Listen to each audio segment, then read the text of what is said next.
യോഹന്നാൻ അധ്യായം 12 1 മുതൽ 19 വരെ. യേശു മരിച്ചവരിൽ നിന്ന് ഉയർപ്പിച്ച ലാസർ പാർത്ത ബെഥാനിയയിലേക്ക് യേശു പെസഹയ്ക്ക് 6 ദിവസം മുമ്പേ വന്നു. അവിടെ അവർ അവന് ഒരു അത്താഴമൊരുക്കി. മാർത്ത ശുശ്രൂഷ ചെയ്തു. ലാസറോ അവനോടുകൂടെ പന്തിയിൽ ഇരുന്നവരിൽ ഒരുവൻ ആയിരുന്നു. അപ്പോൾ മറിയ വിലയേറിയ സ്വച്ഛജടമാംസി തൈലം ഒരു റാത്തലെടുത്ത് യേശുവിൻ്റെ കാലിൽ പൂശി തൻ്റെ തലമുടി കൊണ്ട് കാൽ തുവർത്തി തൈലത്തിൻ്റെ സൗരഭ്യം കൊണ്ട് വീട് നിറഞ്ഞു.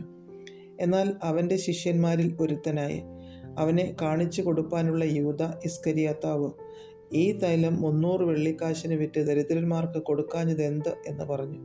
ഇത് ദരിദ്രന്മാരെക്കുറിച്ച് വിചാരമുണ്ടായിട്ടല്ല, അവൻ കള്ളനാകൊണ്ടും പണസഞ്ചി തൻ്റെ പക്കലാകയാൽ അതിലിട്ടത് എടുത്തു വന്നതുകൊണ്ടും അത്രേ പറഞ്ഞത്. യേശുവോ, അവളെ വിടുക, എൻ്റെ ശവസംസ്കാര ദിവസത്തിനായി അവൾ ഇത് സൂക്ഷിച്ചു എന്നിരിക്കട്ടെ. ദരിദ്രന്മാർ നിങ്ങൾക്ക് എല്ലായ്പ്പോഴും അടുക്കയുണ്ടല്ലോ, ഞാൻ എല്ലായ്പ്പോഴും അടുക്കെ ഇല്ലതാനും എന്ന് പറഞ്ഞു.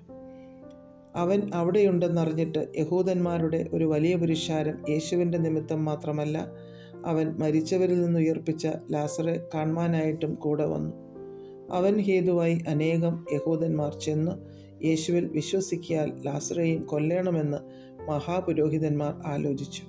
പിറ്റേന്ന് പെരുന്നാൾക്ക് വന്ന ഒരു വലിയ പുരുഷാരം യേശു യെരൂശലേമിലേക്ക് വരുന്നു എന്ന് കേട്ടിട്ട് ഈത്തപ്പനയുടെ കുരുത്തോല എടുത്തും കൊണ്ട് അവനെ എതിരേൽപ്പാൻ ചെന്നു.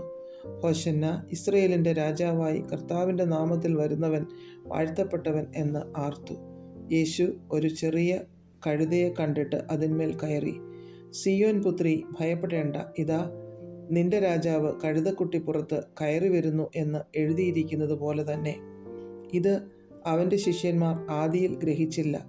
യേശുവിന് തേജസ്കരണം വന്ന ശേഷം അവനെക്കുറിച്ച് ഇങ്ങനെ എഴുതിയിരിക്കുന്നു എന്നും തങ്ങൾ അവന് ഇങ്ങനെ ചെയ്തു എന്നും അവർക്ക് ഓർമ്മ വന്നു. അവൻ ലാസറെ കല്ലറയിൽ നിന്ന് വിളിച്ച് മരിച്ചവരിൽ നിന്ന് എഴുന്നേൽപ്പിച്ചപ്പോൾ അവനോടുകൂടെ ഉണ്ടായിരുന്ന പുരുഷാരം സാക്ഷ്യം പറഞ്ഞു. അവൻ ഈ അടയാളം ചെയ്ത പ്രകാരം പുരുഷാരം കേട്ടിട്ട് അവനെ എതിരേറ്റു ചെന്നു.